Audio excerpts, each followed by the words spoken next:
Hello, everyone, and welcome to another episode of Scary Stories We Tell. I am your host, Chris Tashu, and I am joined, as always, by my good friend and yours. She is a podcaster. She is a cool person in my book. I don't know, does that matter? Sure. People care? I don't know. People care what I think is cool? I mean, I think I'm pretty cool. I think you're cool. Emma, from the Strange Beliefs podcast. Do you still want me to bring you up that way, or is that... Sure. Yeah. Hello, I'm Emma, and I'm pretty cool. You are. You're very cool. Yeah. So Emma, the last time you and I talked, we talked a little bit about r/paranormal. And that's what we're going to do here again today is we're going to talk a little bit of r/paranormal. So a couple things we want to get out of the way ahead of time. If these stories are yours and you have an issue with us reading them, please do not hesitate to reach out.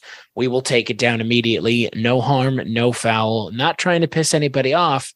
But hey, if you like the stories, the links are in the description of the episode. So go give them some love. Go check out the comments because this is really what this is about. It's engaging with the person who wrote the post, not really engaging with us. This isn't ours. Yeah, this is their story. We're just regurgitating it for you because you're listening, not reading on Reddit. You may have never even been on Reddit. I don't know.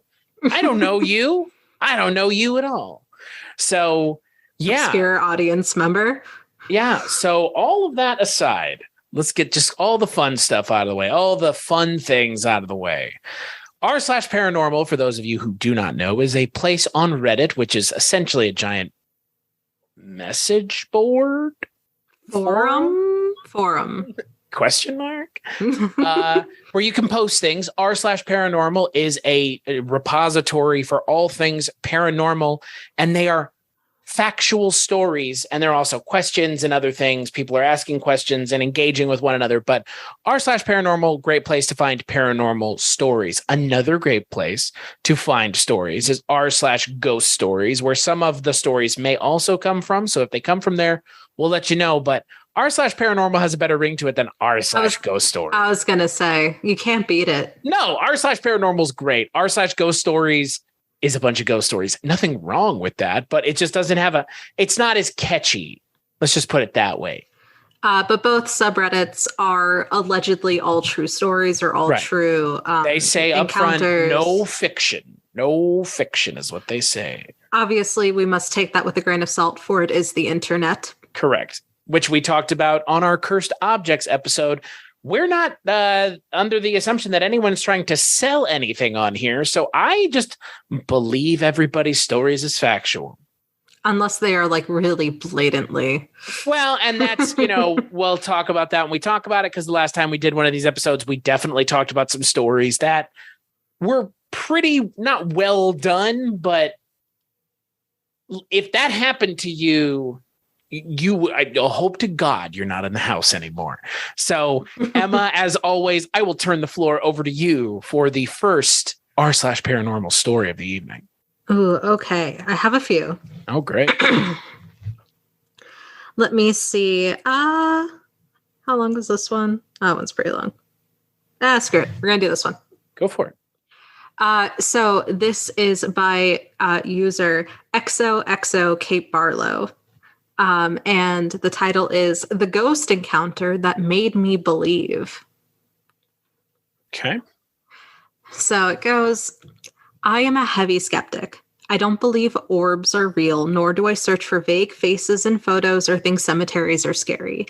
I chalk most anything up to some logical explanation. The house settling or the wind. At one point, I didn't believe in the paranormal at all. I would like to share the experience that changed my mind entirely, as even to this day, it blows my mind that this happened to me, and I thought it would be interesting to share. This happened about a decade ago. I was 18 at the time. I was dating a boy for about a month. We'll call him B. B was also completely dismissive of the idea that ghosts are real, even more dismissive than I was. He thought the idea of religions, spirits, aliens, etc. were all bizarre fantasies.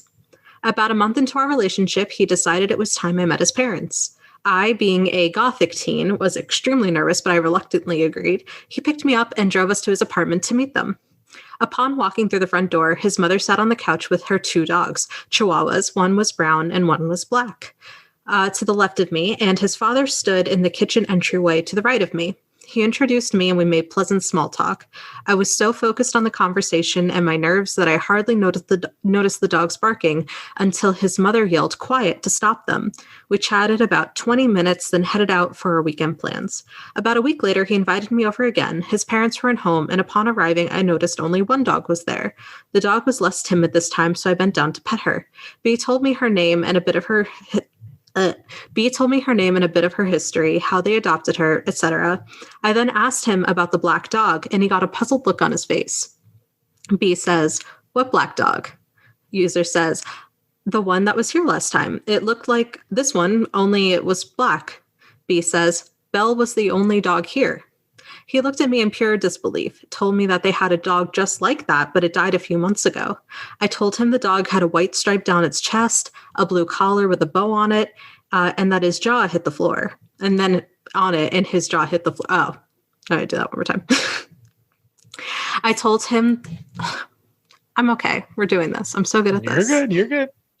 I told him the dog had a white stripe down its chest and a blue collar with a bow on it, and his jaw hit the floor. He led me down the hallway and showed me a photo on the wall of the two dogs together, and my description perfectly matched it. A photo that could not be seen from the front door where I had stood during my entire last visit. We tried for a solid hour to make this make sense.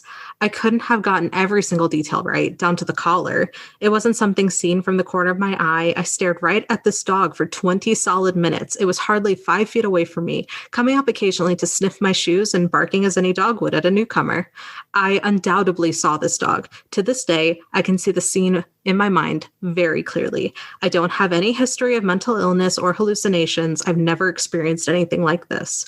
There was nothing strange about its appearance. It wasn't clear or floating or anything like that. It looked just like any dog, except somehow it wasn't there and nobody saw it but me. During our relationship, we would often recall that experience and how strange it was. 10 years later, and I still rack my brain trying to make it make sense. It just doesn't.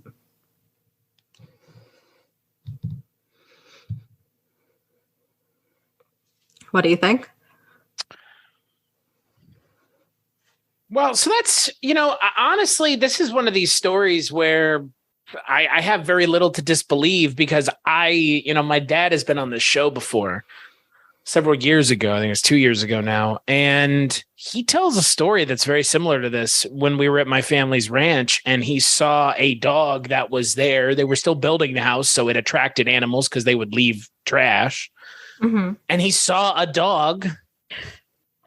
Or yeah, he knows it was a dog. It was a cat. He saw this cat that my sister kept talking about stretching itself out on the top story of the house. And he was like, "Hey, everybody, come and look." The cat turned back and the cat was gone. So, I mean, I believe these kinds of stories. I don't know what to chalk it up to. I think we've talked a little bit about the kind of idea of trapped energy before. Mm-hmm. And I maybe that would be it. I guess for me, it's not that I just like outright believe this story, but as someone who has a family member with this same kind of story that I believe, like, this doesn't sound too far outside of the realm of possibility of existing. I just don't know. How do you explain it is the question. Right. So, I mean, I feel like she, hits everything on the head in terms of like, she's like, I've never had a history of hallucinations. I don't have a history of mental illness. I had never seen this dog before. I had never seen the photo before. There was no way I could have even seen the photo from where I was. And saying that like it wasn't out of the corner of her eye. She had seen it, stared at it. It even came over to her, interacted with her briefly. Like, and she says she's a skeptic, or they say that they're a skeptic. Yes. Again, which I think is, I think, last time we did one of these episodes, I think one of us had a similar story like this one, right? Right. And so I love the types of stories where they're like, I was a skeptic until this. And I always love hearing like what changed your mind. And like, it's not often you have something so difficult to logical way like this. Like, there are ways that you could potentially try to logic some stuff, right. Like the lights are flickering. Like, it could just be an electrical failure. Have you called your electrician? Like, there's ways to speculate on a lot of things. I don't know how to speculate on this one. I'm giving this an upvote. Well, and I'm giving it an upvote too. And that's my question to you is, so if we both say, yeah, they saw something, then what are we saying they saw? I think that they saw, I'm assuming, this spirit of a dog. I've heard stories of, people with like a pet that had recently passed, still like hanging out and playing with other pets in the house. And like, it doesn't sound that far off. If I had to chalk it up to something, I would say it is the spirit of this unfortunately deceased family pet. Right. No, I agree. But like, what explains that existing in that way? Like, that's what I'm trying to figure out. Cause like, I agree. They probably saw this deceased pet that they could, again, this is a different kind of story because they're seeing a pet that is not theirs. They're seeing someone else's family pet, which is kind of, that adds an interesting wrinkle to it. I don't know if it makes it more factual or not, but it's a different, kind of a sidestep angle versus like a head-on angle. It's kind of a little bit of like an 80 degrees type thing. I would say that it strengthens the story because the family members believe this dog to have passed. They have no reason to think that this dog is in the house. Right. And I feel like existing under that mindset would make it very difficult to be open to seeing the spirit of this dog. Well, and like you said, I mean, if it's the family member saying, oh, I saw the dog that I know what it looks like, and like it's our family dog, like, yeah, that's not surprising. Like I would, it's again, it's that whole argument of if you're going in the woods to look for Bigfoot and you find Bigfoot, should you be trusted because you went out to the woods to find Bigfoot? And in a lot of ways, my answer is yeah.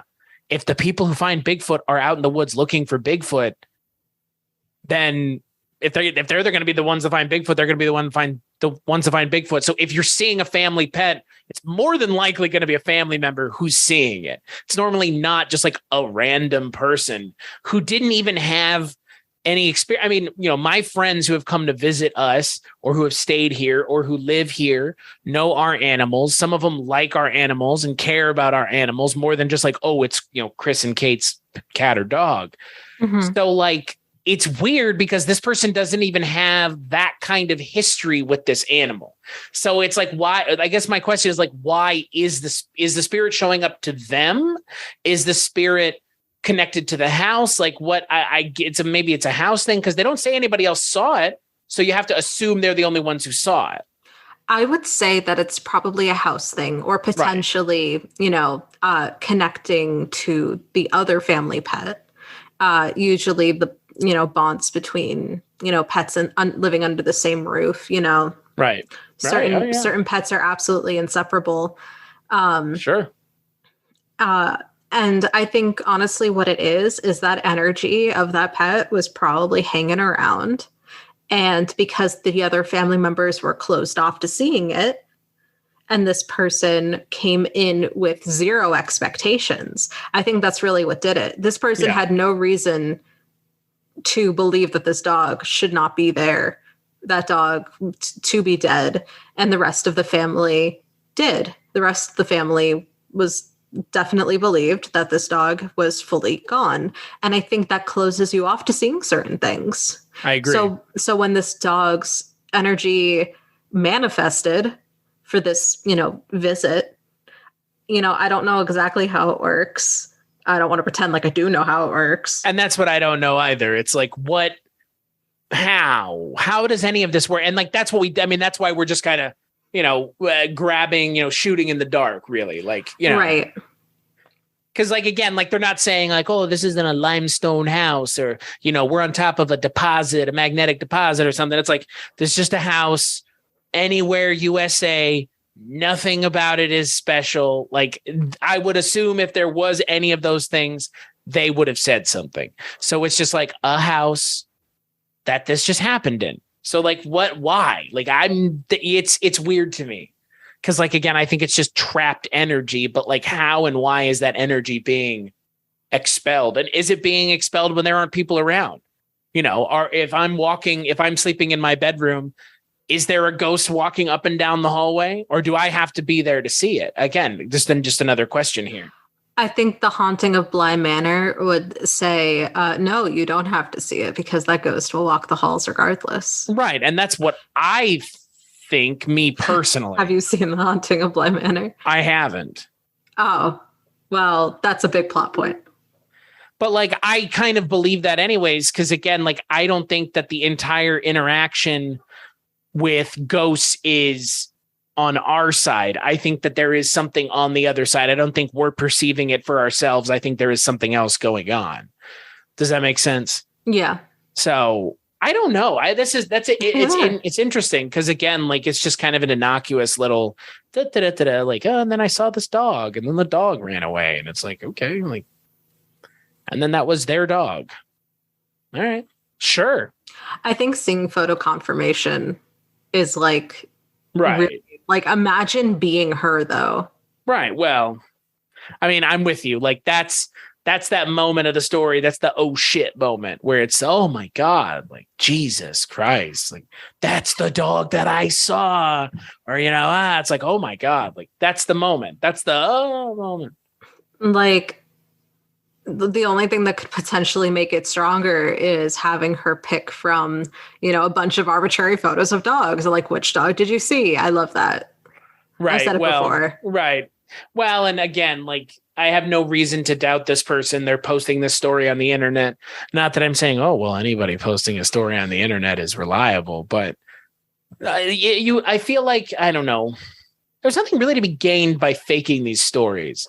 Like random internet karma. I guess there are people who probably care. So, and also getting certain reactions. Right. Practicing creative writing. Right. Workshopping stuff. Just to see if they can convince people. Right. Which, like, perfectly fine. But again, like, they say no fiction.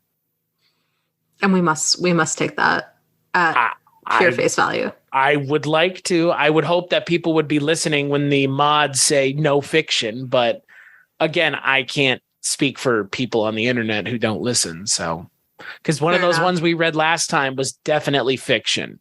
Oh, yeah. Two of the ones that we read last time were definitely fiction.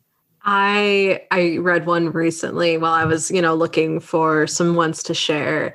And it was so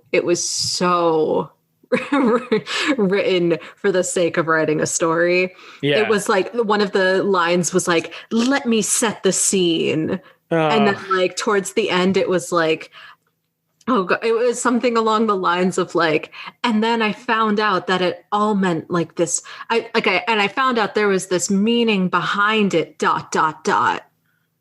It was like so gratuitously like a troll. And like, there were a few people in the comments that were like, I believe you, because, another thing was like, this is 100% true, but nobody believes me. Like all of the lines.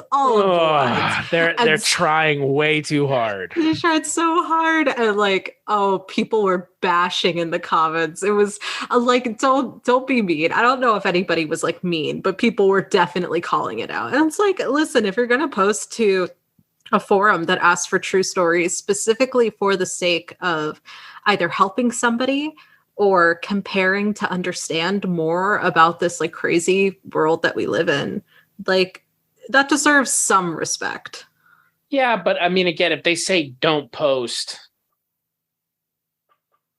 fiction, they say don't post fiction. That's my whole thing. Don't bash anybody for their creative writing.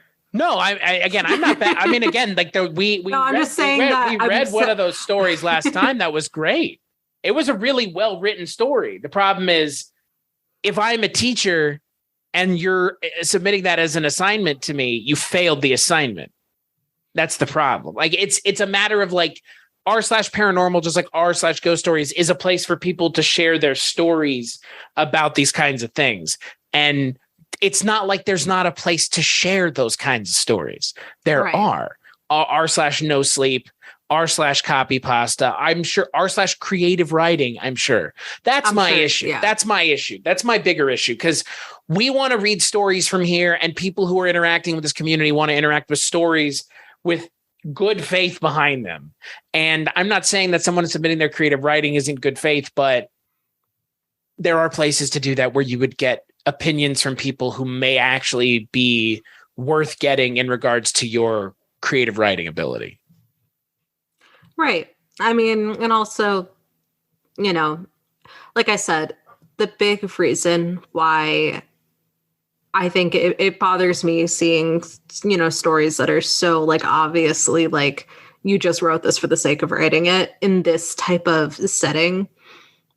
The reason why people post these stories, one, as I said, because they're asking for advice or they're trying to rationalize something scary that happened. But the rest of us, you know, the curiosity here is trying to understand the world around us. Right.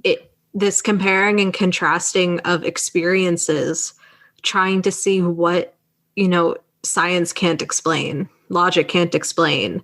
And that's really important to some people. It's really important to me. I agree. Like, especially when you're somebody who doesn't have their own experiences, you rely on learning about the experiences of others, which is why I love this subreddit so much. Well, and that's why I like it as well. And that's why I kind of am, you know, such kind of, like I was saying, a little bit of a hard ass. Because like I want it to stay the way that it is because I like the way that it is now. And the way that it is now is people submitting these stories in good faith. And you and I have both seen as well, you know, subreddits go down the tubes because everybody all of a sudden stops giving a shit, which is the last thing that I would want. Especially from a subreddit like this one, where it's one of the few places where I believe people are going there to share these kinds of stories because there is nowhere else. So at least not this easy to access in a large scale format. Because I mean, Reddit's a huge website. I don't even know how many people interact with Reddit on a daily basis, but like 1 million people are on the r/paranormal subreddit, I believe. That's how many people have subbed to that one. So that's a lot of people. That's a lot of people. I will say that I looked it up. The story that I mentioned that was most definitely made up has been taken down. Has it? Yeah, it's been deleted. And like part of me is like, was that by the mods? Or was that by the original poster? Is it because they felt bad? Or is it because it was actually true and they were getting bullied and now I feel bad? I like how the last one is somehow you making it your fault. It's my fault somehow. Like, Emma, don't blame yourself for people on the internet. Listen, I'm allowed to feel bad. So what were the comments like? Okay. So, okay, let me bring it back up because I closed it. Okay. So comments were basically along the lines of, so somebody wrote, yeah, people don't believe this for a reason. When people are telling a true story, they use different language, and it's usually concise and pretty to the point. They don't talk about, oh yeah, apparently they mentioned like details about like going to a 7-Eleven, like feeling that they must go to a 7-Eleven to buy Gatorade was a part of it or something. So this person says they don't talk about Gatorade. They don't remember buying Gatorade. They don't remember being thirsty. A big fucking weird experience makes you forget much of the surrounding crap. And there was like one person that responded to that saying he was explaining why he went to 7-Eleven. That's just a key point to the story, you know, but then like other people, people were like commenting on the fact that there was like a cliffhanger ending. I guess. Not really. Like the ending was like, and there was a message behind it all. ... It's like, there were people in the comments saying like, what was the message? I'm hooked. I want to know. Jesus, you're invested. Anyway. Well, I mean, at least, you know what, again, like that, the story for me, like I it's simple, straight to the point. And I think it's a good one. So, yeah. So let's do one of mine. So I found this one. This is posted by Dr. Yared. This one has 1,000 upvotes, and it is from 7 months ago. Ooh. And it is titled "Little Kids," in quotations, running around the ICU when death comes. You and hospital stories. I know. Like I've been saying in previous posts, being part of the medical community has afforded me the chance to evaluate patterns in all stages of life of people, including patterns that we see at the end of life. Some of you that work in hospitals or have loved ones that work in hospitals or have been close to loved ones as they took their last breaths and transitioned to the great unknown may have heard of what I am about to describe. There's a particular phenomenon that occurs to people in those last moments, and I'm talking about the appearance of kids running around their deathbed or just outside of their room. This is to be differentiated to the phenomenon of closed ones. This is to be differentiated to the phenomenon of loved ones that have passed away visiting in days prior to their deaths. This is different. This occurs hours, if not minutes, before their death. I experience this with greater frequency when I work in the ICU unit where people are very sick. What most patients describe as cheerful kids running about their beds in a playful manner, snickering around or just playing. Most patients usually respond calling the nurse and asking, who are these kids running around and where are their parents? And scaring the living bejesus out of them if they are new nurses. If they are experienced nurses, they know the time of the end. Not a native English speaker here. If they are experienced nurses, they know that the time is near them. If they are experienced nurses, they know that the end is soon to come, and they communicate properly with us doctors to let us know to be ready. Literature often chalks this phenomena up to lack of oxygen in the brain or neurochemical changes in the process of death and dying. But the pattern is very recognizable, and the experience is very similar across all cultural backgrounds and ages. Almost all hospitals have a story about these kids, and if you were entering the field of medicine, nursing, or any other health-allied profession, you will certainly hear these stories. So if you're doing rounds in the ICU late at night and hear some snickering or some tiny feet running in the hallways, prepare because the call of code green or code red is about to sound off on the PA system. Oh, that is fascinating. And before you answer, the comments are essentially a bunch of people from the medical field going, yeah, this has happened to me, or yeah, I heard about this, or yeah, I've experienced this. So a lot of firsthand experience, people putting their hands up.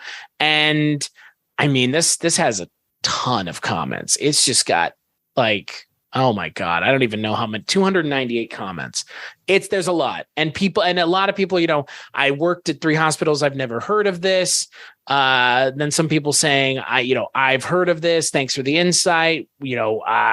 People have said Girl Scouts and Boy Scouts show up. People saying, this, seeing the kids, they know they're going to die. So this is like a thing, I guess. What's your read on this, Emma? I guess my first question is why that specifically? So why specifically kids? Like, you hear certain things about certain near-death experiences, and even Arthur, who was my previous co-host on my other podcast, had a near-death experience. That did not happen to him as far as I know. Right. And I mean, like, he was pretty close to the grave at one point. So I'm not sure if he just like wasn't necessarily close enough. But now it makes me wonder, like, so is this something that like everybody experiences, but not everybody talks about, like, as they're dying? Like, maybe not everybody has like the wherewithal to point out the children running around. Right. I'm like, and now I'm just like wondering, like, is it really like, does everybody see it? And then the question is, why that? Is there a psychological reason?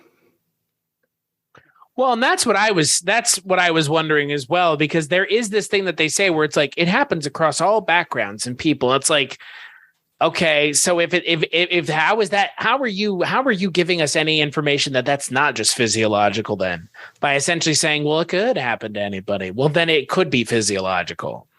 Right? Yeah, like I feel like some people might say that rather than ghosts, that they are angels. I feel like that is something that somebody could potentially say. Maybe somebody in the comments of that post even said something similar. I feel like some people are probably going to say, like, it is angels in the form of children to not scare, Sure. and like to Oh, help you yeah. transition to a peaceful afterlife. I don't know, like, obviously the concept of angels is a very like, religiously charged one. So you could potentially think of it more as spirit guides. Right. I think those are basically the same thing, just another way to talk about, your spirit team, so they say.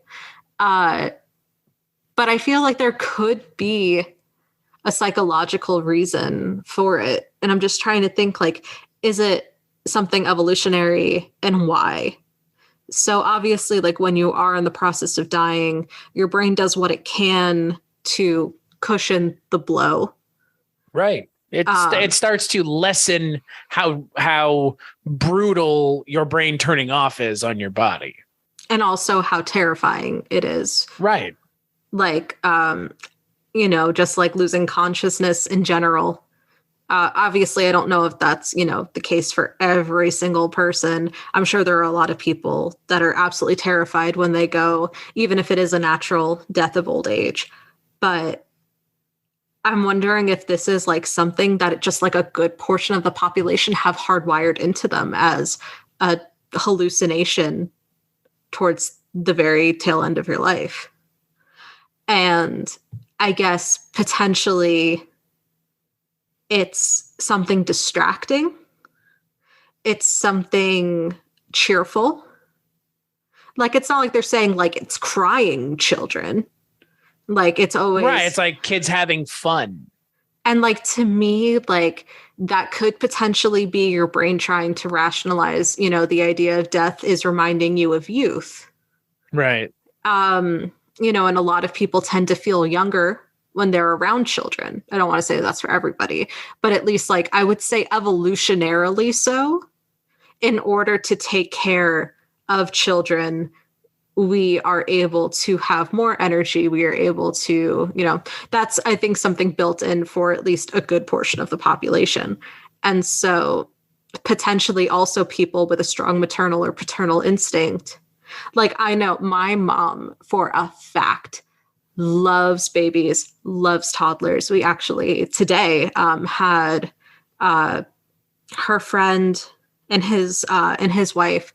They brought over their 2 little girls to play in our pool. And my mom oftentimes will act, like during like a normal day, she's in a lot of pain. She walks very slowly around the house. She's very low energy. And then you put her in a room with these 2 little girls and she is a different person. And so I'm wondering for people that are built like that, if that is what your brain does for you when you are dying.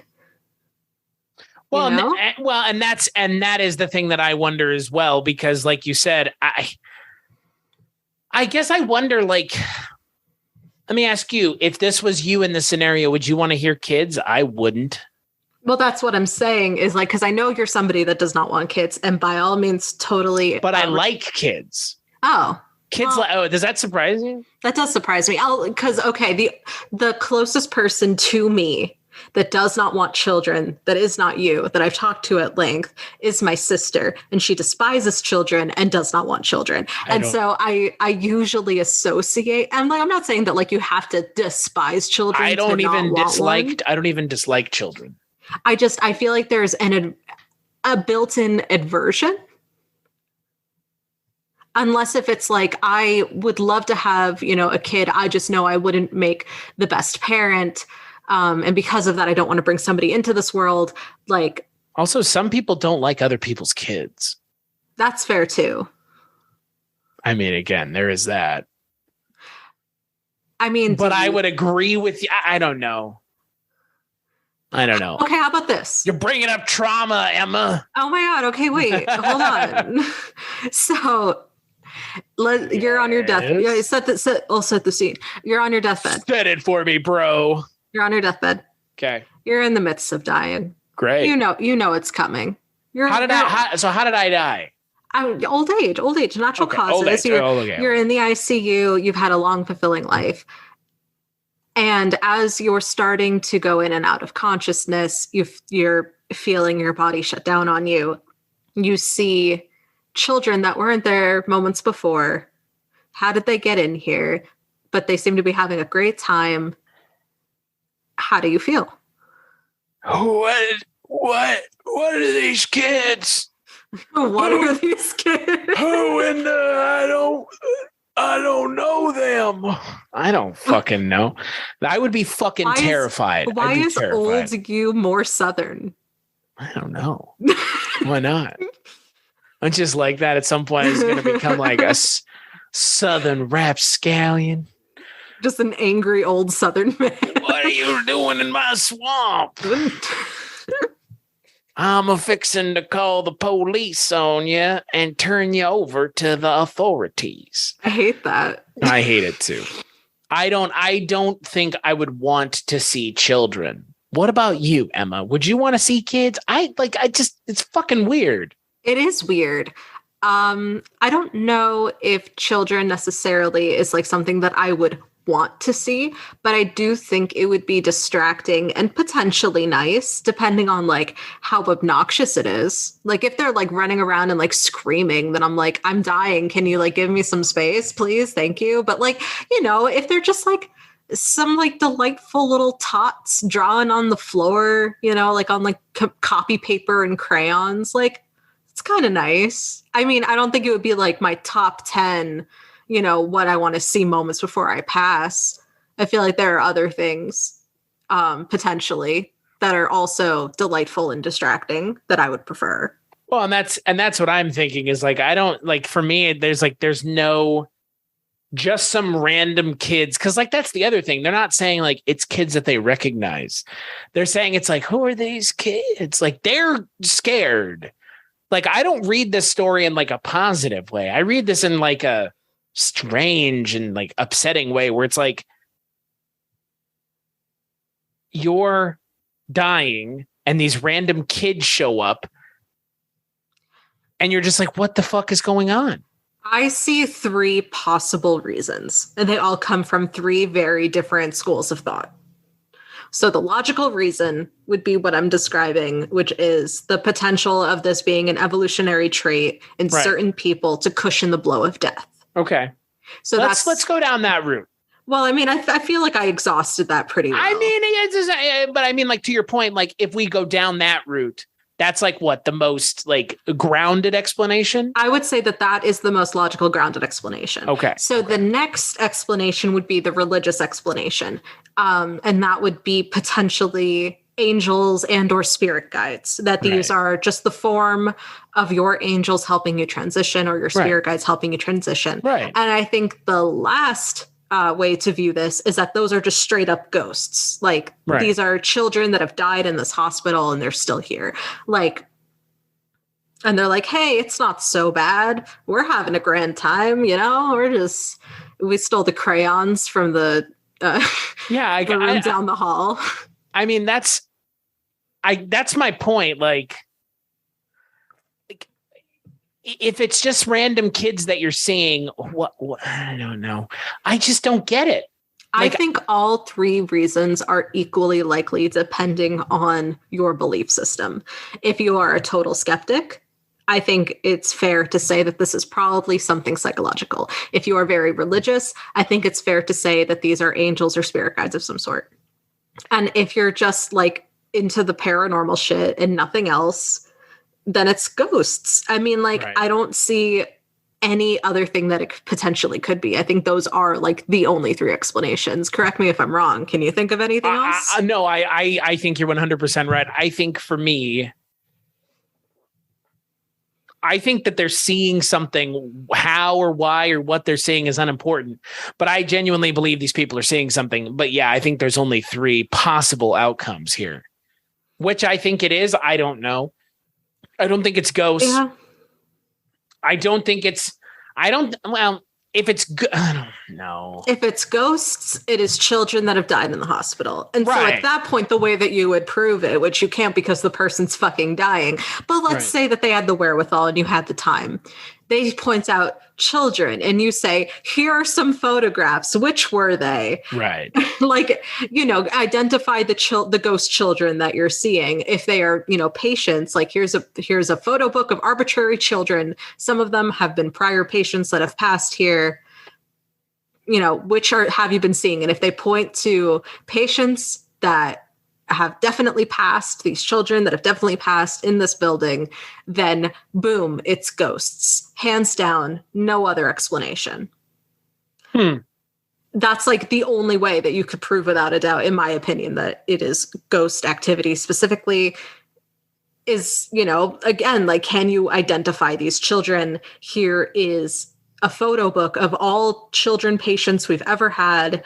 Only some of them have died. Which ones did you see? Right. But again, the person is fucking dying. That's the last thing they want to do. Well, that's the last thing they need to be bothered with either. Exactly. And I would never expect, unless if somebody is very willing and they say, I'll let you know if I see the dead kids. Make sure you have the photo book handy when I'm going. Right. I want to be a part of history, But like, other than that, I guess like, in order to prove the logical side of things is have it, up to like an MRI. Right. And see what the brain does. I don't know exactly what you would have to see in order to differentiate hallucinations versus the brain just like spazzing out, or the brain just necessarily like seeing something as if it were actually there. Right. Like, I don't know if there's a way to say like, if the brain responds differently during a hallucination versus, just seeing something as if it were real. Right. Because I can only assume that if the brain isn't lighting up the hallucination, factors, that it is something real in that room. But then again, that's all that I would think is like, if I showed you, a picture of a tree and you were like, yep, there's a tree, and I had you hooked up to an MRI, like your hallucination sensors wouldn't go off. But if I, showed you a picture, of a tree, and all of a sudden you see like a woman standing in front of the tree that isn't supposed to be there, and then the hallucination markers in your MRI scan would go off. Like, I don't know. I don't know. So that is something MRI related. I'm no neuroscientist, but something MRI related. And then if it's religious, yikes. That's all I can say. I don't know. I don't think that's, I'm not a religious person. I've been dabbling in the idea of spirit guides, not necessarily angels, although I think they're probably interchangeable concepts. Right. I've been experimenting with looking out for signs and angel numbers, which is a story that I would love to share with you on an episode. I don't know if this is the episode to do it. It's something that I've been kind of experimenting with the past couple of months. For those that don't know, I am a skeptic turned semi-spiritual. With if you watch, the podcast I was in previously, which is Strange Beliefs, I was interviewing my co-host Arthur, who is a witch who's had paranormal experiences. And over the course of 40-ish episodes, I slowly went from skeptic to believer as somebody who's never had paranormal experiences or spiritual experiences. The more we did tarot and the more he told me stuff that I just couldn't explain away, like I slowly started to believe more over time. Right. So rather than being a total skeptic, now I'm more in the boat of, if there is something to this world, I want to know about it. And let's say manifestation and crystals and shit fucking do work. I want to be a part of that. Because that's awesome. Why wouldn't I want to? Why wouldn't I want to manifest my own perfect reality if that's something I can feasibly do? Right. Why wouldn't I? I'm 100% there with you. Like I agree 100%. Like so, I guess it's time for a manifestation update. Yeah, that's what it sounds like. We have to schedule one. Put in the schedule. Put it on the goddamn schedule. Stop talking about your fucking r/paranormal. Let's do a manifestation update. I will say if this is maybe there's a fourth option and they're manifesting these things. Could that be the fourth option? Explain how that's different from the other three. They're well, I guess it's not any different than your brain a coping mechanism. Exactly. At that point, it's just a hallucination. If you're trying to conjure the image of something, you're saying like what I want to see before I die is children running around my bed, I would say that still chalks it up to a hallucination. Yeah, that's fair.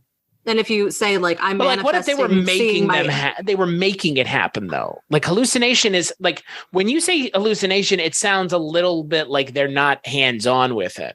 I'm talking more. You can induce hallucinations. That's what I'm saying. I guess is like I think it's hallucination like inducement.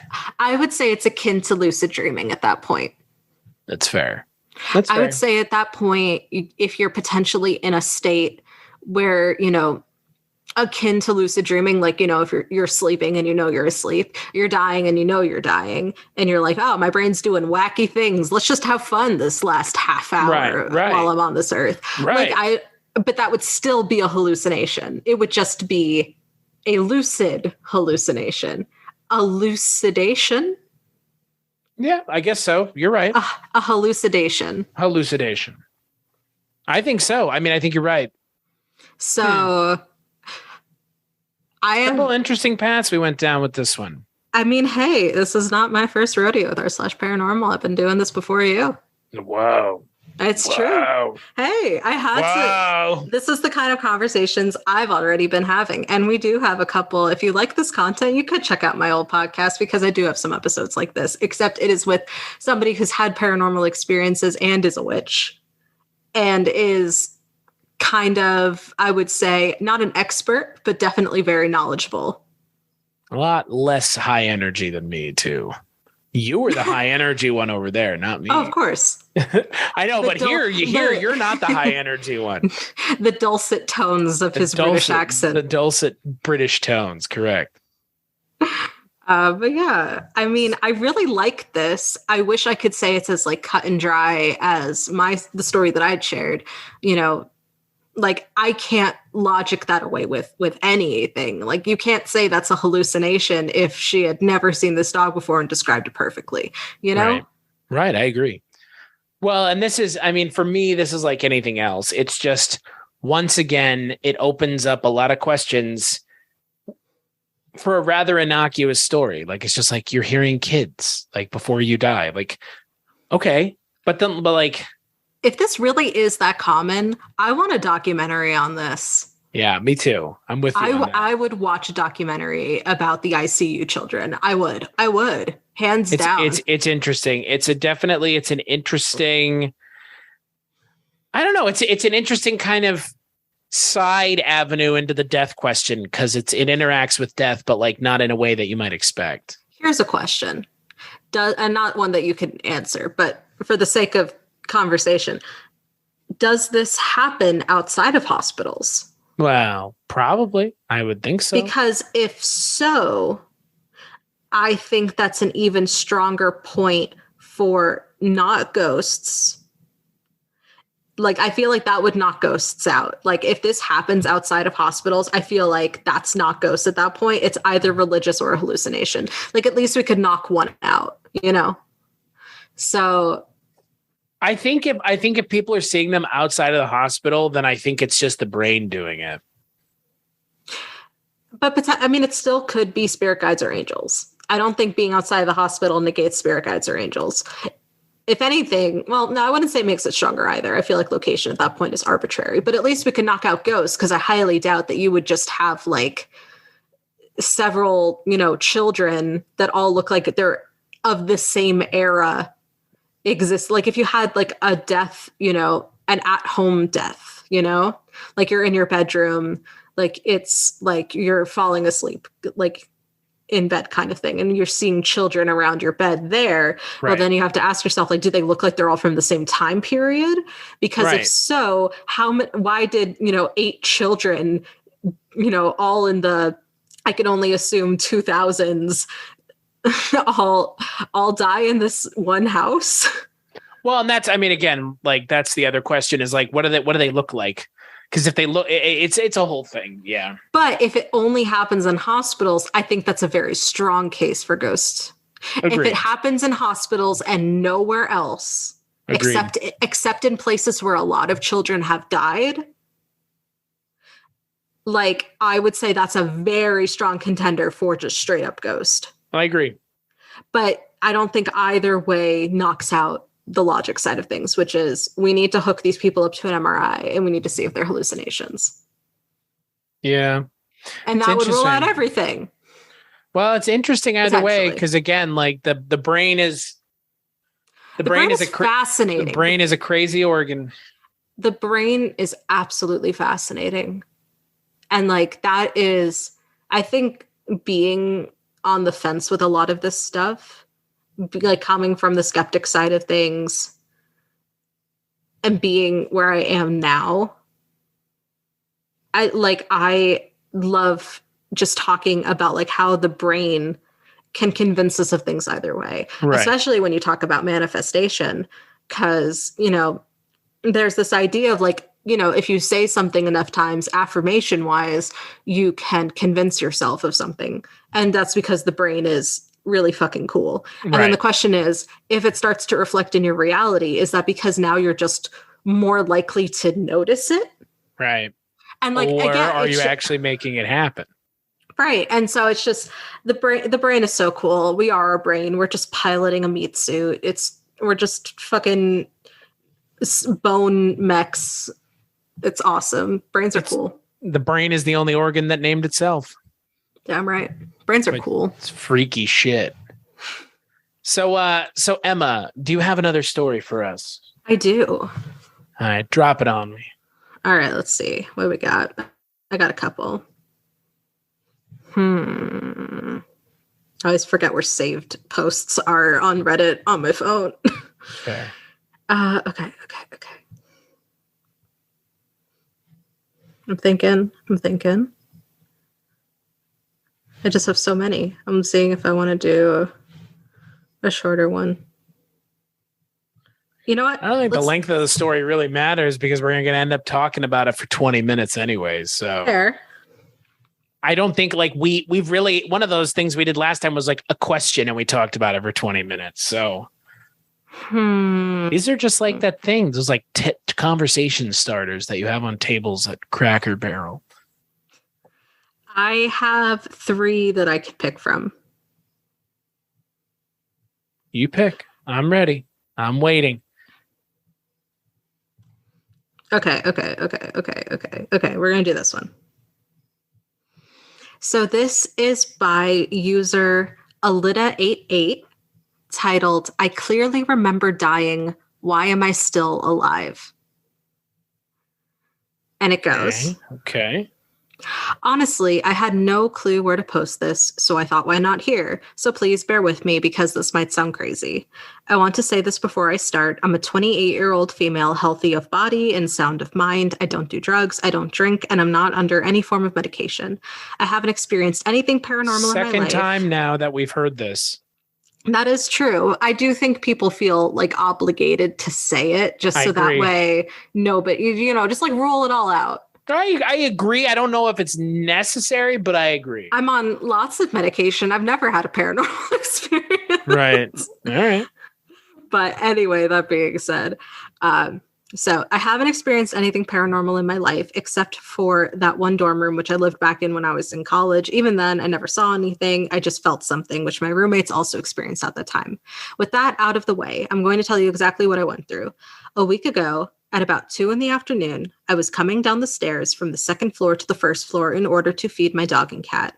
I, with startling clarity, remember tripping on the way down, falling, and breaking my neck. I have the recollection of that event in my brain, which is the weirdest part. Next thing I knew, it was almost as if somebody pressed a rewind button and I was back halfway through the stairs, only this time I didn't trip. I walked down normally, and once I reached the first floor, I felt so weird, like I was almost outside of my own body for a moment. I freaked out for a while, and I started to question my sanity. Eventually, I moved past what happened, fed my pets, and busied myself with paperwork. That day, my cat, who is usually very aloof, kept following me around the whole day, staring at me constantly. He even slept on the bed that night, and he doesn't usually do that. I have no way to explain what happened. Was it a hallucination? What kind of experience even is this? So what do the comments say first? Let's do the people first. What do the people say? So here's the thing. is that a lot of people bring up something called quantum immortality, which I tried to look into, and I don't think my brain can comprehend what it means. Either that, or I couldn't find a good enough, just a concise definition. Everything was like quantum mechanics. I'm like, I don't have the bandwidth for this. Do you know what that sounds like? That sounds like something that Alex Jones would say on InfoWars. Quantum immortality, ladies and gentlemen. They're turning the frogs gay. They're putting fluoride in the water. Oh and my the God. fluoride is turning the frogs gay. And gay frogs are going to take over our country with the democratic socialist agenda. Marxist Zionists are taking over this country. I'm sorry, ladies and gentlemen. This is a family show. Are you possessed right now? That went on a little longer than I thought it would. Sorry, where was I? I don't know. Quantum immortality. Okay, I want the fucking soul of Alex Jones left my body. Why does my room smell like Cheetos, beef jerky, and Axe all of a sudden? Horrible. Yeah. I'm trying to just find a concise, what is it? Quantum immortality usually refers to, in a classical sense, a person who is lucky enough to survive in any incident in the world. Interesting. So I think what that means is that if we're talking about like the multiverse, Sure. right? I'm assuming this is like the multiverse theory that you just like, you can't die from an accident. You just like, you have experiences of other universes where you did die and you're just like alpha timelining it. I don't know. What does that mean? Do you know what that means? Can you brain for me? You were giving me a hard time because I was doing Alex Jones, but like I was being serious. Like that when you said that phrase, it sounds fake as fuck. Is my point. Like what they're explaining sounds more like deja vu, deja reeve. I don't know. No. It's not deja vu. I don't know, like overactive imagination. Like what I don't understand is like they're like, oh, and then I felt weird at the end. Like, what is that supposed to mean? Because like what the part of the story I comprehend is they were going down the stairs. They had a vision that they ate shit down the stairs and broke their neck. Okay. You know what? My wife has anxiety about going up the stairs at our best friend's apartment complex. Stairs are perfectly fine, but they give my wife anxiety. I don't know if those are the same thing. I don't think those are the same thing. But I don't know either, because again, like I don't know what's going through my wife's mind when we're going up those stairs other than, oh shit, I don't want to die. Yeah, but I feel like you could say that for like somebody who has like a fear of heights. You know, I don't think they're necessarily as somebody who has a phobia, so we've been over this, but let's just say like arachnophobia. Right. When I see a spider, I don't imagine that spider jumping on me and biting me and I die. Fair. That would make sense and kind of rationalize my fear. My fear is entirely significantly less rational than that.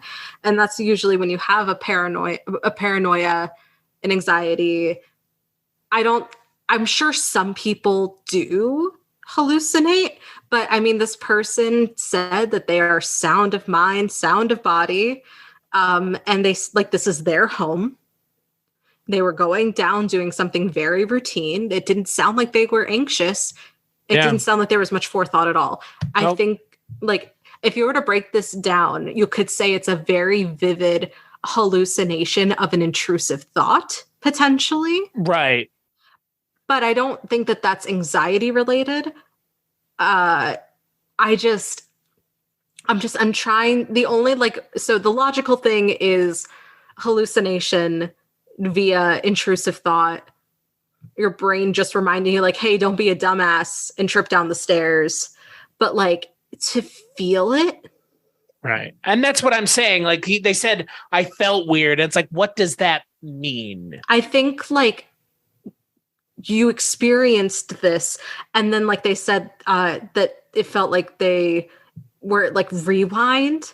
And so I mean, like that you were okay. That's what I'm saying. Like, I don't. I see that you're struggling. You're struggling. Well, it's not a struggling thing. It's just like there are multiple ways of interpreting this. My question is, when they say I feel weird, what does that mean? Like they actually felt.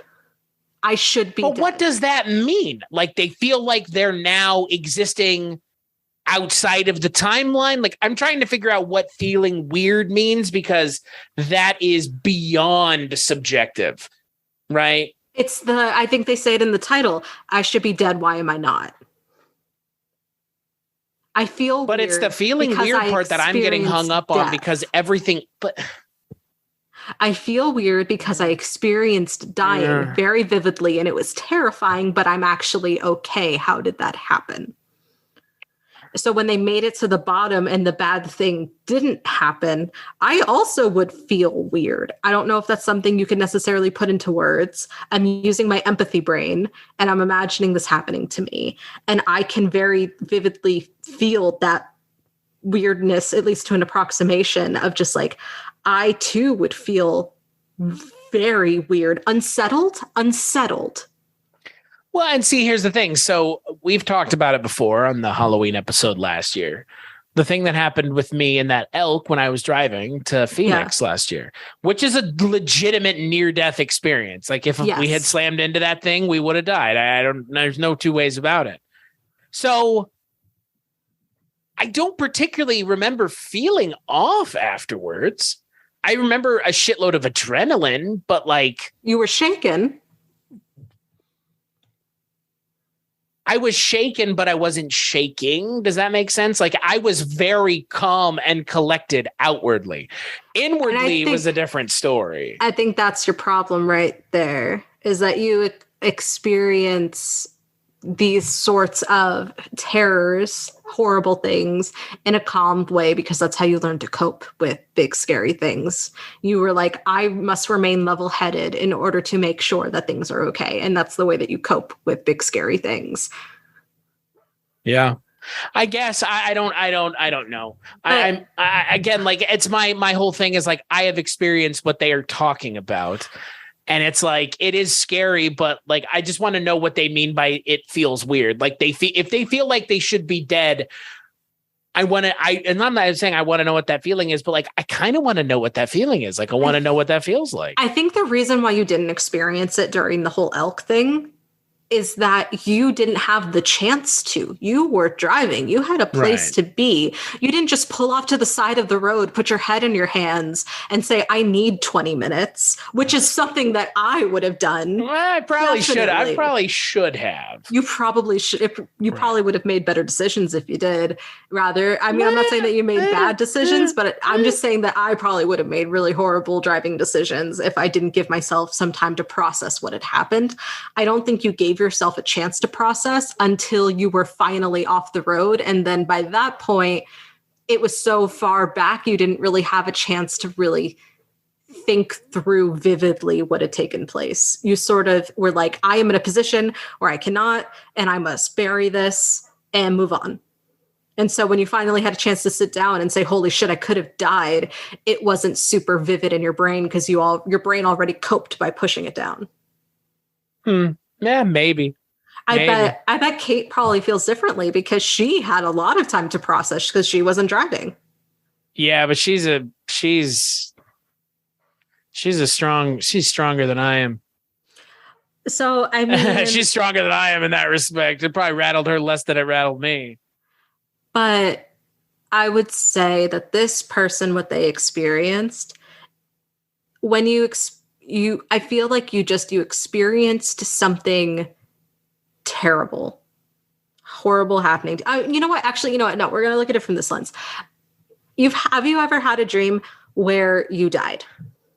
We're not bringing up the meme. I thought you were doing the bit. I thought you were doing the bit. Can't I say a sentence? Genuinely, the way you said it, though, you cannot tell me. Have you ever had a dream? It's horrible. I saw a TikTok like that recently where it was like, so you're tortellini. So you're telling me that the tortellini, what did and it was that same thing, and I was just like, am I fucking high? So no, we're not doing the bit. We're not doing the bit. Go ahead. Have you had a dream where you have died? Let me think about that. I've had a dream that I have died. Not that I can remember specifically. How about a falling dream? Yes, I've had those plenty of times. Okay, so we'll use that. That feeling when you wake up and you're remembering where you are, remembering that that was not reality, and coming back into consciousness. I would say it's more akin to that moment, except imagine that drawn out because it felt much, because you're able to immediately rationalize that and be like, yes, that was a dream. Right. So imagine you're not able to do that. And instead you're stuck in that feeling because you can't rationalize it. So if you were just in bed, you felt like you were falling, you feel like in your soul that you were falling and you can't explain it away and you just get up and go on with your day. Interesting. Did that help? I think that this is just this I don't know what this is, because like it's so weird. It's weird, and what's weird about it is they're walking down the stairs and then they see it. And then it like rewinds them like that. Like, I don't know. Like that's like straight out of Final Destination. That mechanic that they're talking about. It's like, and like zoom in on the eye of the character. Yes, like, I would agree. It is very Final Destination. Right. And that's like, for me, I don't know. Like, again, that's why I was trying to figure out when they said they felt weird. That's the part of the story that to me just didn't jive, because the rest of it sounds kind of fake. I would okay. Hear like me that's out. Straight from the movies. If we're gonna use Final Destination as the example, so imagine that you have the Final Destination moment where you're like the first scene, like the plane, like going down. You're on the plane or going down, and you're like so into it, so vivid, and then you rewind, you wake up, and you're still at the airport. Right. And then obviously what happens is that people wind up going on, you decide not to go on the plane, people go on the plane, and then the plane, blows up. Right. So in this reality, and what I'm trying to say, you just sort of push that down, pretend that didn't happen, you go on the plane and the plane is fine. And it really was just a very vivid, terrifying hallucination. And that's all it was. Imagine sitting on the plane at that point, maybe even touching down and realizing that bad, horrible thing that was so vivid never happened. Right. And you're just sort of stuck in this, why am I still here? Right. I very vividly remember that I should not be here. Interesting. Yeah, I don't know. I think what do you call that? What do you call that? Weird. I feel weird. Intrusive thoughts? I mean, at that point, that's the only thing I could chalk it up to, if we're going to logic it away, is a very weird, like if a hallucination and like some sort of intrusive thought had a Lovecraftian horror baby. Like that's like all I can think of. It's weird because, like, again, I don't know how to rationalize like you seeing yourself dying. I mean, I think that's a good thing. Yeah. Well, and again, like, it's not just seeing yourself dying, it's seeing yourself dying and feeling yourself dying. It's so strange. It's very strange. Don't like it. You're finally starting to feel it. Yeah. There we go. We got there. It only took like 10 metaphors, but we got there. Again, for me, this whole issue, it rests on something else. I think for me, this rests on, it sounds too good to be true in the way that they're describing it. I would say that potentially, if I can look into what the fuck quantum immortality actually is, I feel like that could be a very interesting episode topic. But I feel like that would require me to do a lot of brain gymnastics, which I don't love doing if I can avoid it. But everything, everywhere, all at once. It is very akin to that, I would say. I would say it's very, like, it has basis, from what I can understand, it has the basis in the multiverse theory. And I think what it means is, like, just in your alpha timeline, no accident can kill you. And so you experience that accident happening in a separate timeline, but you yourself are quote unquote immortal. Okay. Sure. Like your as good as iteration explanation of you. as any, right? That's, I mean, hey guys, correct me if I'm wrong, because that's me gleaning off of like a Quora response. But like that's what I think it means. Why not? Do you have another one for us? Yeah, let's do one more. That last one is I think immortality. I think we forgot to upvote and or downvote. I think upvote, but that's just, I like that term, quantum immortality. I like that term. So let's finish this one out strong. So this story is from 27 days ago. It is written by Atomic Hippo 2962. And right, it Atomic is Hippo, what do you got for us? It's got 65 upvotes, 3 comments, and this is from r/ghost stories, not r/paranormal. Okay. So I love all of the quantitative data that you're throwing. Well, I mean, again, they need all that information. So this is how it starts. This requires a bit of backstory. When I was born, it was just me and my mom, and because of this, I became quite clingy. She was the only one I had and the only person I really knew. Because of this, I developed extreme separation anxiety whenever I wasn't around her. So in order to sleep in my own room, I needed her to come in and say goodnight, and I would often sneak into her room in the middle of the night and sleep there.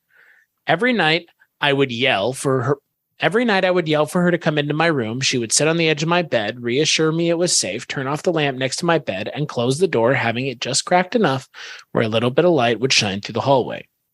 Her bedroom was quite literally across the hallway from mine, so when I would wake up in the middle of the night scared, I'd slowly creak open my door and easily walk over to her room, and I'd always know she was in there because her door was cracked the same way mine was. When I was around 3 years old, she got remarried, which meant I couldn't sneak into her room quite as often, so her coming in and saying goodnight was a crucial part of me being able to sleep. I remember this night so clearly. I was around 4 or 5 years old. I get into bed, my lamp is on, and my door is wide open. I yell for my mom like I did every night, and no response. This wasn't necessarily unusual because sometimes she would be in a different part of the house, and I would just have to yell a few more times before she heard me. I yell and yell, but she never comes, and I start to become quite anxious. I remember my mind racing with fear. I thought something terrible must have happened to her to not hear me yelling for her, but I just kept yelling, "Mom, Mom." I just kept yelling and began to cry when all of a sudden I see this woman enter my doorway. The woman is very misty, almost like a cloud, and all of a sudden this comfort feeling fell over me and I stopped crying. She stood in my doorway and smiled at me, then began waving her hand, motioning me to come out into the hallway. I then saw her slowly disappear. I got up and walked into the hallway and she was gone. I see my mom's door wide open and no one inside. I then started to hear noise come from our basement that I couldn't hear from inside my room. I walk down to the basement and see my mom and her husband watching a movie a little too loud, and when they see me, they pause, and I can see my mom realize she hadn't said goodnight to me yet. She then brings me upstairs and puts me to bed. I never really told anyone about this, but it's always something I remembered because of how she smiled at me and made me feel less scared. It was almost as if she was trying to tell me my mom was fine and she just couldn't hear me. It's also something I learned from a young age that not all ghosts are scary or out to harm you, and I've always appreciated that thought. That story didn't go where you thought it was going to go, did it? No, not entirely, although I love the wholesome twist. That's why I picked it, because it had that little, it's a little different. It kind of, I think it does something that I'm not a huge fan of, which is like makes an assumption about something where it's like, oh, the ghost is friendly. It's like, we all knew Casper. We know Casper's a nice ghost because Casper has said he's a nice ghost.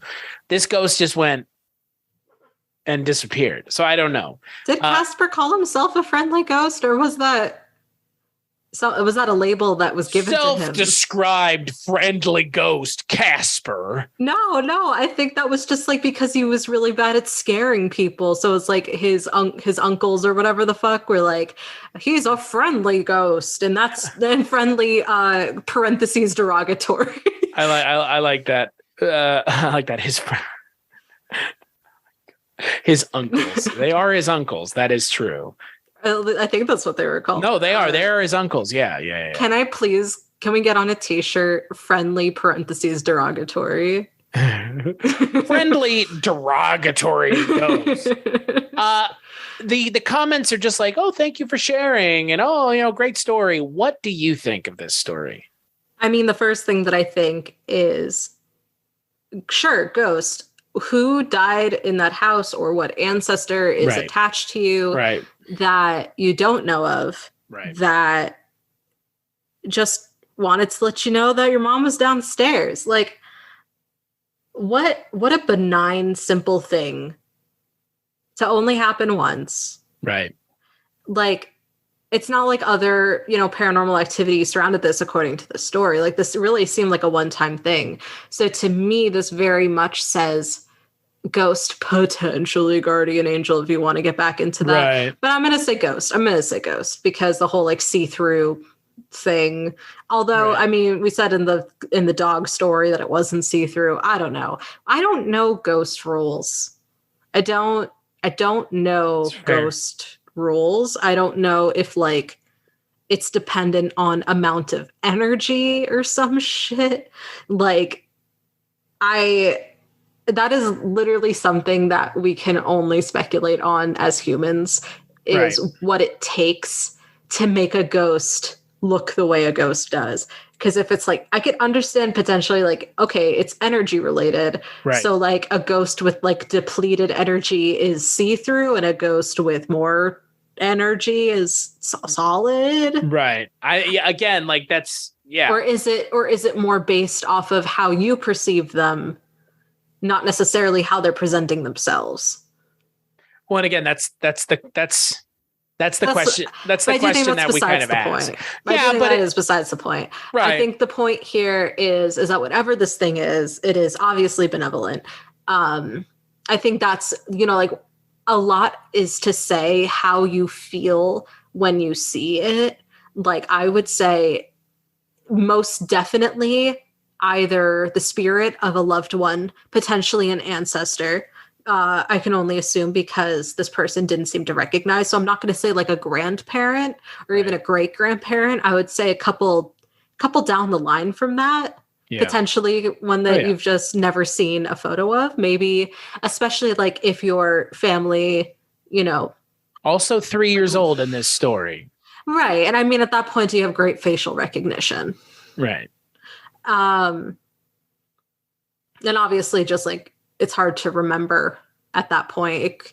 Maybe it was like a great grandparent, and they just, they see photos of their great grandparents and it just doesn't click.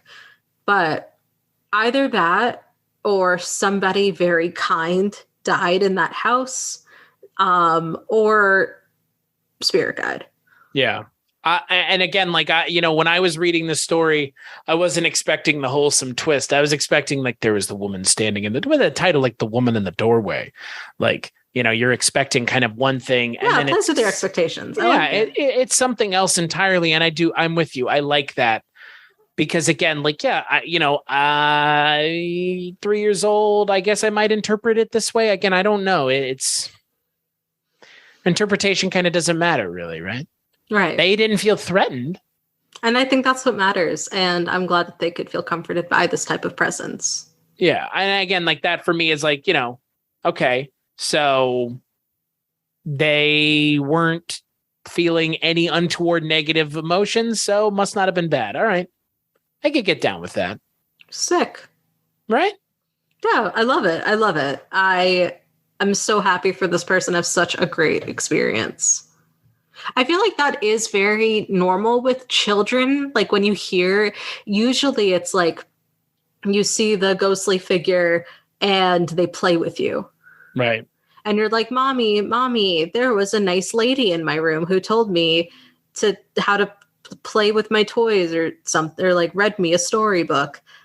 Like, I feel like you hear that a lot. Obviously, that's not the case all the time, especially in like, I think in movies, it way more often skews negative. But I feel like whenever you hear like these allegedly true stories, it's always like something relatively benevolent when it comes to a child seeing a figure. You're right. And I guess that's not a bad thing. No. I But guess it's yeah, only in fiction where they're mean. I give it an upvote. Yeah, I give it an upvote too. It had a different ending to it. I Right? like it. I like Yeah, it. yeah. It's believable to me. Yeah, yeah. Hey, if we gotta stick to a system. We already forgot to like upvote slash downvote. I think I'm just trying to think like, yeah, I agree. Like, yeah, I think it's again, it's not doing too much. So in that it's not doing too much, I think it's like perfect amounts of believable.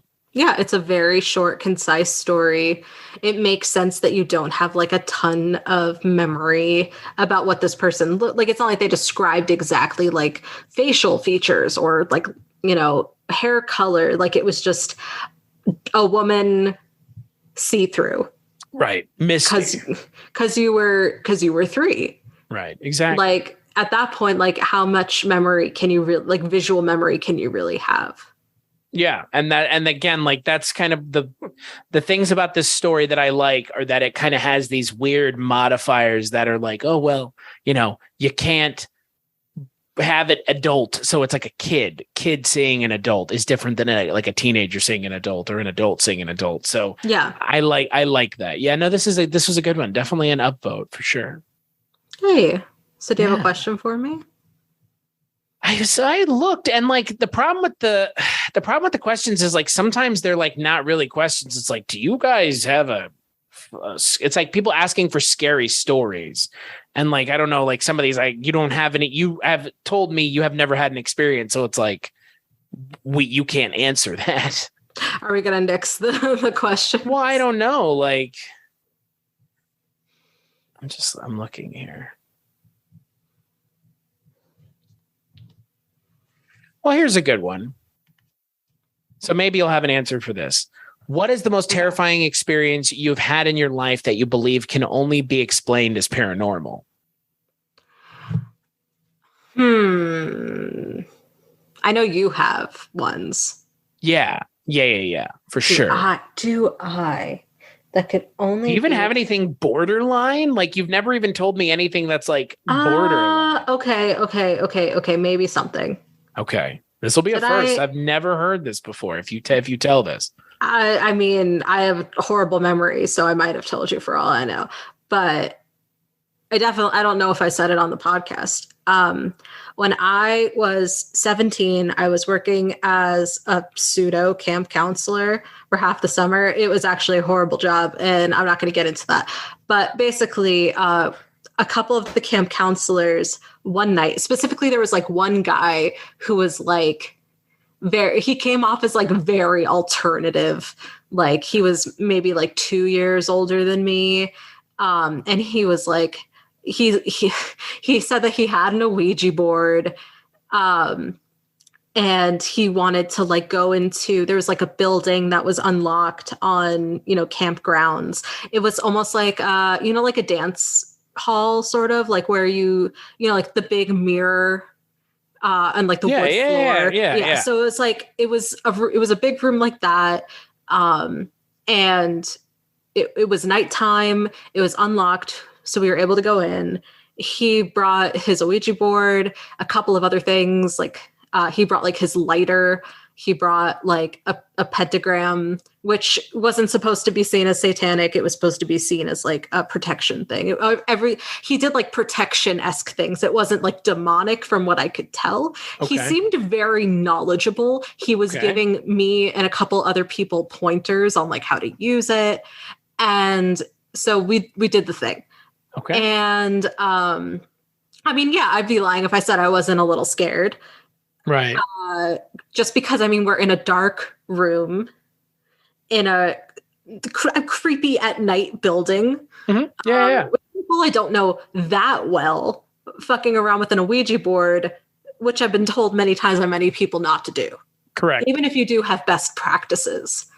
So I don't remember the questions that they asked, but I was like if I could ask like one question, because another thing, is like when the first camp that like I went to was like specific, like it was a sleepaway camp when I was like 12, specifically a Jewish sleepaway camp. So I think I just like associate camps with like Judaism, even though this camp was not. And so something that was brought up to me, like that I thought of, was my Hebrew name.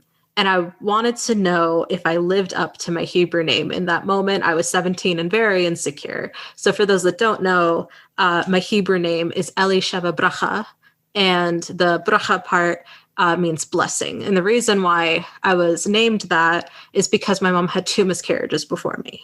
So, you know, when you're told that you're a blessing and you try to be that for other people, sure. I mean, like, obviously, like, nobody like held me to that standard, but I think I held myself to that standard. And I wanted to ask the spirits, in their opinion, did I live up to that? And, you know, we all have our hands on the little planchette. And I just say, like, I don't tell anybody in the room, you know, what my Hebrew name is. I didn't give them any background on this. I just asked the board, did I live up to my Hebrew name? They didn't know what my Hebrew name was or what it meant. Like nobody else in the circle, I suppose. And the planchette moved to yes. And I got very emotional, which I was not expecting. And like, I came out of that as like, it was a very positive experience. Okay. And like, it felt very tangible. It's not the first time I've ever touched an Ouija board. We had one growing up here, and my sister and I would go into the basement with like a friend or something. And like, I couldn't tell if they were fucking with me or not. You know, when you're the younger sibling, you believe anything. And for all you know, they could have been moving it. But, you know, you never know, especially in a dark room. It's so hard to tell. I don't think they moved it. I don't think they moved it. So let's say suspension of disbelief. Planchette moved on its own. That's already pretty scary. Anything moving on its own is pretty scary. Well, have you used an Ouija board? I have not in a long time, and I wouldn't. I know, I mean, the idea behind the Ouija board is micro movements, move it around the board, and everybody is like tacitly agreeing to move it. And then, I mean, it's essentially like mass delusion, right? Potentially. I mean, but that's the explained away version. Like, I don't necessarily believe that. I don't know. And because like I've been told by people to not fuck with them. People who are like, I have a family member who's X, Y, and Z, and they said not to fuck with it. And that has nothing to do with micro movements. I know that. You know I'm always like, oh man, you know what I should have done? Like skeptic wise, if I was there to like prove something to myself, I should have asked the board what my Hebrew name was and like really committed to not like just keeping my fingers as lightly on it as possible, not moving it, and just like letting it go. Because like I said, nobody in that circle knew that about me. I might have mentioned it to you, but I don't know if you even necessarily remembered it and or even how to spell it. No. And so like if an Ouija board was able to spell out my Hebrew name, maybe I even close my eyes and I ask them to read out the letters as we're doing it. Like to take all of it, like all of that out.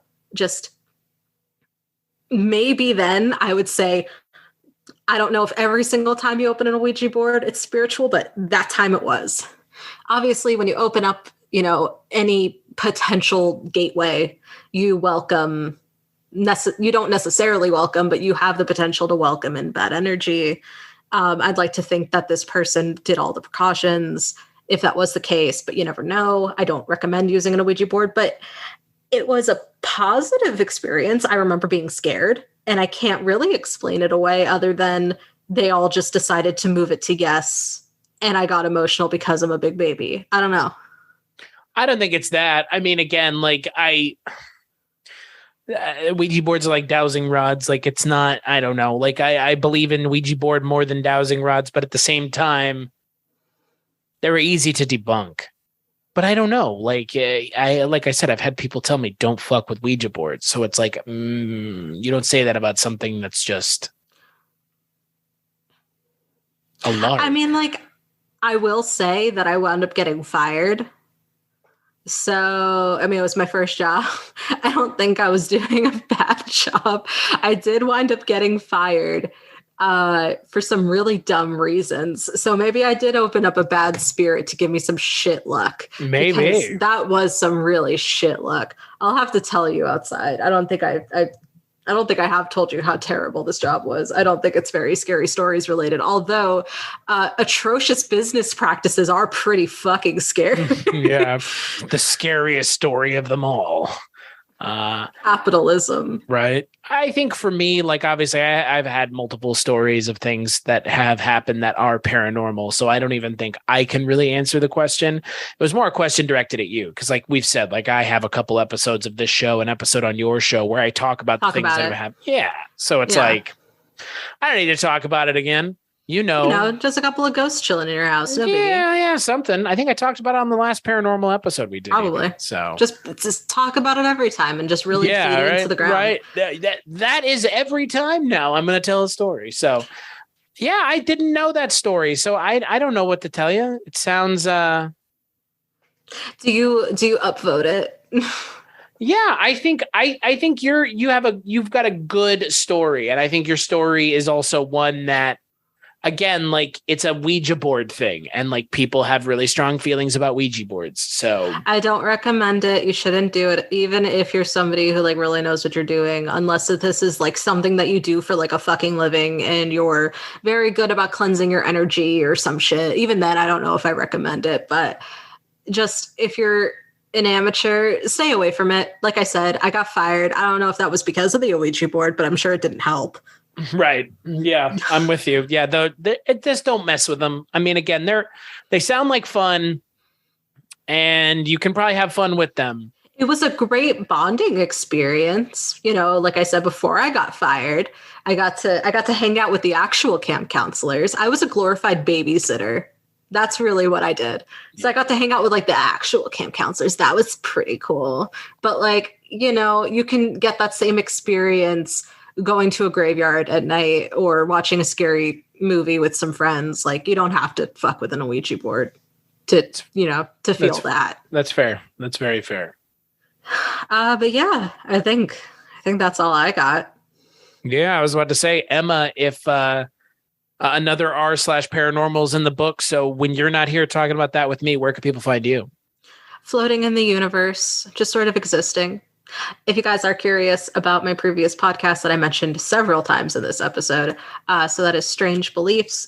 All of the episodes are on YouTube, as well as, I believe, Apple, Google, potentially Spotify. I have not checked on it in so long, but all the episodes are up. If you're curious, and the episode that Chris was talking about, if you haven't heard his paranormal story, it was actually the last episode that we uploaded. So if you guys are curious all about that paranormal story, feel free to go check out that episode. It was a really fun one. Yeah, it was. I remember recording it. It's like a year ago now. Yeah, more. Yeah, even. As for me, cstacia.com, cstachiw.com. That's my link tree. Go there for all the things that I work on, which are vast and varied. This show, Scary Stories We Tell, Scary Stories WT on all social media. Big thanks as always to Maggie the Odd, Dustin Rutledge for the album artwork, and to our good friend Alex Malnack of Blondo for the music for the show. You can find him on Spotify. Just search Blondo. Emma, thank you for joining me as always. r/paranormal is always a fun time. Yeah, I love this type of content. It is so fun discussing and attempting to debunk. Yeah, it is. I think it's a great time. And hey, if it gets people to go read those stories, that's the more important part. So definitely. Yeah. And before we get, obviously, if you guys have any stories that you want to share and you want us to, potentially read them on an episode, please send them our way, whether it's a comment somewhere or, a DM on our Instagram, or even an email potentially. Just find a way to shove that in our faces, and we'd be more than happy to read it. Exactly. And speaking of reading things, we'll let our good friend, the former host of Sightings, Mr. Tim White, lead us out. No mystery is closed to an open mind.